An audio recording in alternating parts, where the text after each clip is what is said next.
Welcome back to the channel and welcome back to another quick pick prediction video. In this video, I'll be predicting the bantamweight bout between Nate Maness versus Tony Gravely. And how I see this one right here. So straight off the bat, I'm leaning to Gravely. I'm picking Gravely to win. I think his wrestling will be a big factor and a major part, or probably the reason why he'll win. Like not the only reason, but a major reason and the biggest factor to him winning this fight. I just see I think it was his debut fight. I saw Maness have a lot of issues with wrestling. In his last fight against Luke Sanders, he was going to outstrike, he was going to pick the apart by Sanders, a smaller fighter. But Luke Sanders got his chinny. Nate Maness is a pretty big bantamweight, had that length on him, was able to touch him in different angles that fighters that don't have that same length, not necessarily going to be able to touch you, and not necessarily to be able to touch you from those unusual areas, the unusual ranges, because they don't have that length that he has. But outside that, I don't think he's all that great of a striker. I think he's a good, solid fighter. He got a good heart. He got a good ability. He got good pace, good conditioning, and whatnot. But as far as skill set, I don't think he has the greatest skill set. I don't think his striking all that great. I think his wrestling all that great. I don't think his jiu-jitsu all that great.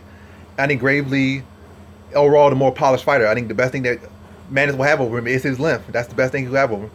But I think with his wrestling, we saw in I think was his debut for Maness was a wrestling deficiency issue. I seen him with control for like 8-9 minutes of that fight, and definitely Gravely will look to put him there. Yes, he'll have all that length, but also when you have that length, you give up the center of gravity, and it's easier for the shorter guys to get to your hips and take you down.